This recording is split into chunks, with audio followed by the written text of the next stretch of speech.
Hello and welcome to Adelante Chicago. I'm Ana Belaval. Thank you so much for joining us today.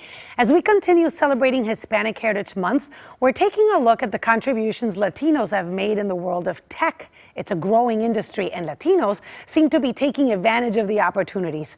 Lourdes Duarte shows us how it's playing out in Chicago.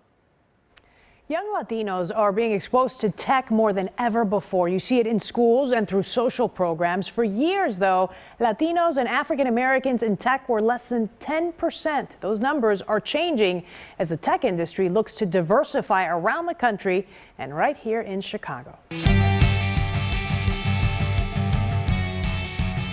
Barely old enough to talk.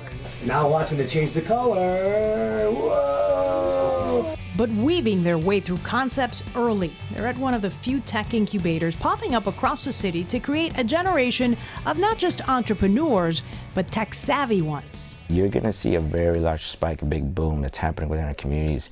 Latinos are emerging themselves in tech. That's the hope. Berwyn Tech started not long ago as a way to incentivize business ownership. Welcome to our innovative cycle where we do our videography. For people like 20-year-old Miguel. I was a borderline dropout, and I eventually did drop out since I was trying to maintain myself since I was kicked out at 17. And through that, it made me realize, you know, in order for me to be financially free and as well being able to do what I love to do, I decided to, you know, go forth and pursue my passion through entrepreneurship and through videography. He's doing great today, and so is Berwyn Tech. They just got the support of WOZU. That's Apple's co-founder, Steve Wozniak, something they never thought was possible. 17 different businesses have popped up out of this small office space, and the tech world is noticing. I'm seeing a lot more minorities and a lot more Latinos in these incubators and in these programs, and some of them are killing it with their companies. There's also this. In Little Village, another incubator will be up in 2019. More and more of them are going up in neighborhoods that had been underrepresented in tech.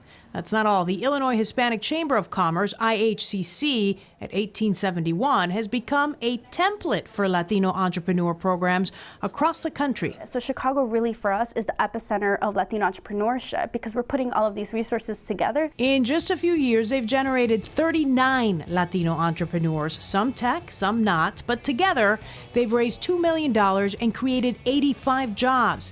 Yes, it's a drop in the bucket considering what they'd like to do. Veronica Aguilar oversees that Latinx incubator at the Merchandise Mart and knows the need. Less than 1% of venture capital goes to Latino-based companies. It's changing, but it's going to take time. It starts with training and interest, something Miguel says there is plenty of out there. Black and brown kids should take advantage of that, because for that it's enabling them to bring a lot of opportunity in employment, opportunity in their passion, and to just be able to express themselves creatively too. There are some studies being done on the impact Latinos could have on the tech world since it is one of the fastest growing demographics. Some analysts predict that diversity efforts could net the IT industry $400 billion in revenue each year. I'm Lourdes Duarte, WGN News.